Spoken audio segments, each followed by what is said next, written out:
What's cracking, y'all? You are now watching Boo TV. Appreciate you for stopping in. Like, comment, subscribe, hit the bell, stay notified, and let's get into the topic for today. The first game of the NBA Finals is in the books. The Boston Celtics destroyed the Dallas Mavericks in the Garden, 107-89. For those of you that are new here, I'm a lifelong Laker fan. So with that being said, while I respect the history of the Boston Celtics, love those 1980 Celtics, I want nothing else. I want more than anything for the Boston Celtics to lose to the Dallas Mavericks. I have no personal vendetta against anybody on your team. In fact, I love Drew Holiday. Indifferent to Tatum and Brown and Horford. I think they're all great players. Like me some Kristaps Porzingas. It's just that y'all the Boston Celtics. I cannot root for y'all. Well, on the other hand, I'm not a Dallas Mavericks fan, but Luka, doncic, and Kyrie Irving are two of my favorite players in the NBA. So it only makes sense for me to roll with the Mavs. I wasn't sure how this game was going to go going into this. One thing I can say in complete honesty is that in the beginning of the season, I remember watching them. Like I was following the moves that were made, the player movement, and I remember watching a game. And I think I might have said it in a random video, but I said the Celtics look like they might be the best team in the NBA. And then I put out a post right here on your screen. I said this year's Celtics team is looking scary early on. The additions and subtractions they have made are immediately paying dividends. You have to credit that front office and organization for parting ways with strong, impactful fan favorites such as Smart and both Williams. What they lost in one trade, they regained in another. Even upgraded, to be honest. For all the Bucks talk swirling around Dame and Giannis, the Celtics core is more impressive to me. And I stood by that all season long. As a Giannis Antetokounmpo fan, somebody rooting for the Bucks, I was like, they ain't better than these Boston Celtics. Because people started pushing that Bucks are going to the NBA Finals. Bucks are just too good. Dame and Giannis are unfair, which I never thought that to be the case. And I was like, no, this Boston Celtics team is still better than the Milwaukee Bucks. But with that being said, I'm still rolling with the Mavs in 7. It'll be tough as nails. But Mavs in 7, baby. Let's go. Take down the Celtics. Let's go. Your prior Boston Celtic said this. Anything's possible. Anything's possible. And I'm taking his word as gospel. So as you all know, if you don't know, Porzingas returned to play for the first time in 5 or 6 weeks. He hasn't played in a while due to injury. And boy, was Kristaps Porzingas a lightning rod, a game changer for the Boston Celtics. They made it this far, and I get it. The Eastern Conference was a cakewalk for them. They were by far and away the best team. On top of that, the other teams had injuries. But either way, they took care of business, and they've took care of business all season long. You have to credit them for that. But I get it. But based on their dominance in this first game, they are showing that wasn't no fluke. We're just that good regardless. Kristaps came out like he hasn't missed a beat. Kristaps looks like he's been playing every game in the playoffs up until this point. I'm sure his adrenaline was busting. And the thing about adrenaline, when a player comes back that hasn't played in a while, that can either work in favor or against you.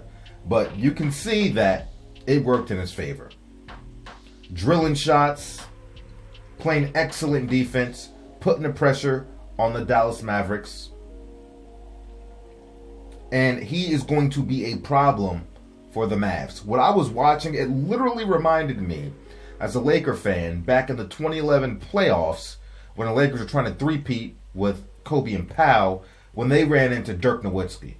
And the matchup problems Dirk was causing at his size and how he was affecting the bigs on the Lakers. This literally reminded me of that with Kristaps Porzingas. Except Kristaps is a far better defender than Dirk Nowitzki. So he was doing things on the defensive end, blocking shots, altering shots, moving his feet, something that Dirk could never do. Never. So Jason Kidd's going to have to hit the film, as well as the rest of the players, and try to make some adjustments to be more effective against Kristaps Porzingas. And what I think they should do is actually seek him out more and force the switches and pick and rolls and get Porzingas on the primary ball handler, whoever, probably Kyrie or Luka, and I would wear him out as much as you possibly can, is what I would do. Fish him out, bring him away from the rim, bring him out on the perimeter, wear him out, move the ball or blow past him, but that takes him away from the basket and also extends his energy on the defensive end of the floor, which in turn hopefully can impact his productivity on the other end of the floor. Granted, the Boston Celtics, all the players are crashing the boards like they're supposed to do, but if you could get Kristaps out of there, that'll help. With that being said, if you look at the box score at its surface, you'll probably say that for the Boston Celtics, Jaylen Brown was the best player. Had 22 points, 6 rebounds, 2 assists, 3 steals, 2 blocks. Had a great game. 7 for 12 from the floor. Great game. Very impactful. But I would say Kristaps Porzingas was the best player because unlike Jaylen Brown, Kristaps didn't play 37 minutes. Kristaps only played 21 minutes off the bench and was 8 for 13 from the field, 2 for 4 from three-point land, added 6 rebounds and 3 blocks in very, very limited minutes, about half the minutes Jaylen Brown played. And he set the tone early, set the momentum early, energized the crowd, energized the players.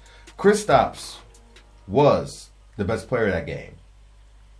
When you consider those minutes and the eye test. Here's what I'm saying. You got to watch the game sometimes, folks. You got to watch the games. Not everything is numbers and analytics. That Kristaps was a difference maker. Make no mistake. But the Boston Celtics had a balanced onslaught. And this is something that Paul Pierce was saying over the last week and a half. It's like, hey, man, we don't have to have one good guy that just has this 30, 40-point game and overwhelming to win. We have so much balance on this ball club. Nobody got to get you 30, 40 every game. But if we get 15 to 20-something from each of these players, dig in, play defense, pass the ball, give energy on both ends, we're going to be all right. Just looking at the point distribution on down, starting with Jayson Tatum, 16, Horford, 10, Holiday, 12, White, 15, Brown, 22, Hauser, 8, Porzingas, 20. Those were your main scores. Balance across the board. No player taking an overwhelming amount of shots. When you got a team like that can do that consistently, and we'll see if they can. I wouldn't be surprised if they do it again. But those are often the hardest teams to figure out because it can come from anywhere. It's harder to zone in. And shout out to Jayson Tatum. He's not going to get any credit for this game. 6 for 16 from the field. 16 points, 11 rebounds, 5 assists, 6 turnovers. But let me tell you, he was making a lot of the correct reads on that floor. He wasn't stepping over Jaylen Brown's feet. Jaylen Brown wasn't stepping on Tatum's feet. None of that. Excellent job reading the floor, making the right passes. Not necessarily passes that lead to assists, but the hockey pass guys, swinging the ball. Understanding that this isn't my shot to take. And I'm not saying he's that guy, but he was much more of a distributor and read the game well. I got to give it to him. the Celtics played a hell of a game. They got out to like almost a 30-point lead at some point, if not 30 points, I can't remember. And Dallas Mavericks stormed back, got it to like what, 1 or 2 possessions. And then the Boston Celtics had to answer and drive the margin back up. With that being said, the Dallas Mavericks, like I said, are going to have to make adjustments. Luka had a Luka-ish game. Nothing like super crazy, but a normal Luka game. For the most part, the points and rebounds were there, 30 and 10, 12 for 26 from the field. Didn't have a lot of assists. Only had 1 assist, Luka Doncic. There wasn't a single Dallas Maverick that had more than 2 assists. Kyrie Irving only had 2. Now, I don't think overall they're a high assist team. Most of their assists are going to come from Luka and Kyrie, but the Boston Celtics did an absolutely amazing job at shutting the other players down. Removing that lob threat that Luka and Kyrie have fed on for quite some time now. Taking Lively and Gafford out of their comfort zone, out of the Mavericks' comfort zone. So, J. Kidd and them are going to have to figure out a way to loosen them up and allow them to get those easy shots at the basket. And I think that's going to come with Kyrie Irving and Luka continuing to be aggressive, but they're going to have to be hitting their shots so that they demand more attention in hopes of some of those Boston Celtics players to move off their player in a double team or late double team so that they can free up the ball around the basket for the lob play. Easier said than done because the Boston Celtics rarely double team. They can switch on everything. Every guy can guard the other player for the most part. So that is going to be very hard. They don't feel like they have to double team anybody. They have a lot of players with length. They have players with physicality. They have players that are mobile and are comfortable in the one-on-one game with whoever they are matched up against when that possession calls for it. And that is going to be the big problem. They're going to have to somehow find a way to force those double teams. They're going to have to get the Celtics out of their comfort zone and have them want to apply help defense on the ball handler. Then those other players can get some easier shots. With that being said, Kyrie Irving was a no-show. 6 for 19 from the field, 12 points. 0 for 5 from three-point land. But if I'm the Mavericks, no need to fret just yet. While the Celtics did play great defense, the Dallas Mavericks were missing some easy shots at the same time. Open shots. Kyrie Irving had wide open shots. I mean, wide open, especially like maybe 3 or 4 from three-point land where there wasn't a defender within 5 feet of him and he was just missing them.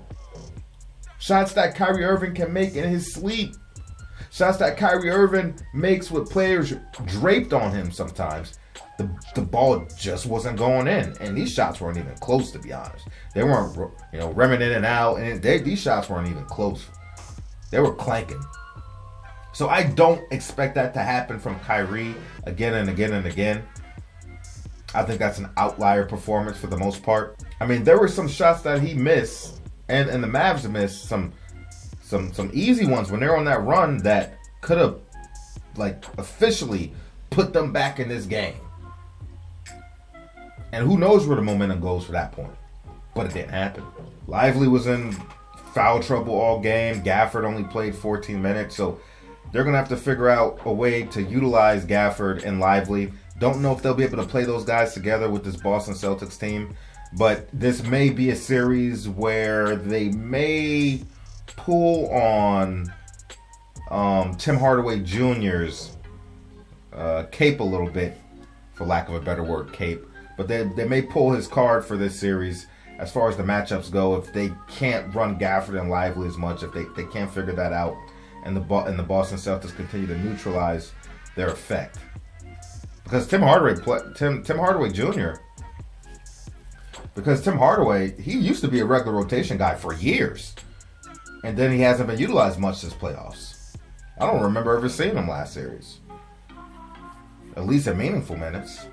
The rim protection was just so solid from the Celtics that the Mavs had to be hitting their outside jumpers if they wanted to win this game, and they weren't hitting their outside jumpers. And if your outside jumper ain't going, and the Boston Celtics are sending everything back at the rim, well, that's a recipe for disaster.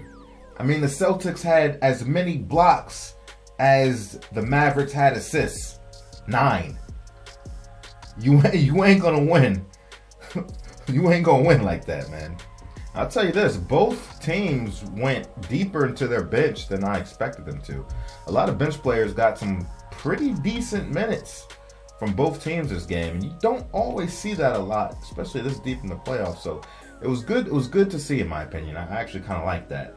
I think for the Dallas Mavericks to win, those bench players, or those role players rather, are going to have to be better, and that's going to be partially on the responsibility of Luka and Kyrie getting them easy shots, but also Luka and Kyrie are going to have to be themselves every single game. I do believe that. You're going to have big efforts from both of your star players, and those role players are going to have to chime in to some degree on both ends. While as the Boston Celtics, they don't need their two best guys to have magnificent games every game to win. And I think that is a beautiful thing to have on the Boston Celtics side, where you don't need any home run hitters individually to win basketball games. So being that we have a small community here, you know, I can do some things that bigger YouTube channels can't do or have more difficult being completely inclusive. So earlier during the game, I had put out a post, especially after Porzingis came out swinging with haymakers. I put out this post. I said, I can see the topics in the morning already. Is Kristaps Porzingas the best player on the Celtics? No, but he is the most versatile and unique, a unicorn. I said it when the season started. This looks like the best team in the NBA, but I'm still pushing for the Mavs in 7. Sorry to all the Celtics fans here. The buck stops here. No more banners in Boston. And we had a couple people engaged, so I'll read their comments to you. Tap4 Music says, they made Mavs quit. Early onslaught by Porzingis, and then Tatum, Brown, and Drew and Horford made them quit. What a game. Bridget Hockney says, I agree with you. Really thought the Mavs would be killing them already. Now I ain't too sure. David Boyven says, Celtics are great with Horford. They are championship level with KP. Carolyn Clare says, Luka's playing on an injured knee. If he goes out, they're done. Scott Large out here trolling. Nice game, Kyrie. Carolyn Clare says again, if he stays healthy, they may stand a chance. After Bird and the 86 crew leave, there is nothing again until 2008. People gave Boston so much shit for recruiting Porzingis. I'm pulling for the Mavs. Mike D says, 1 down, 3 to go. He also says, honestly, no trolling. I wouldn't be surprised if it was a sweep. Not saying that's what's going to happen, but it wouldn't surprise me at all. I responded, I mean, it's certainly possible. I expect Kid to make adjustments to free up the offense more and clear the paint. Mike responds, I just think it's a personnel problem, honestly. Dark Master says, your confidence is both motivating and also irritating as a Celtics fan. Hey, if all things do go well, then both the Celtics and the Lakers will be hanging up 2 different banners at the end of the season. That was good. That was good. I had no rebuttal for that. Absolutely no rebuttal for that. If you don't know what he's talking about, he's taking a jab at the Lakers for the in-season tournament banner that they hung from the rafters, which I can't even disagree with him. I was melting inside when I heard they were going to hang a banner. I'm like, oh my gosh, what? Well, folks, that's all I got to say about it. I appreciate you for stepping in. Let me know what you think about it. I'm no expert, just giving my best opinion on what I saw. And hopefully, to your Mavericks fans out there, You only got to get one in Boston as long as you take care of your home court. I didn't expect the Mavericks to win game one. So hopefully adjustments can be made, and hopefully this isn't just a personnel issue, and the Mavericks could come in the Garden on game two and take one and still home court advantage. But we'll see. Catch you on the next one. We out, baby.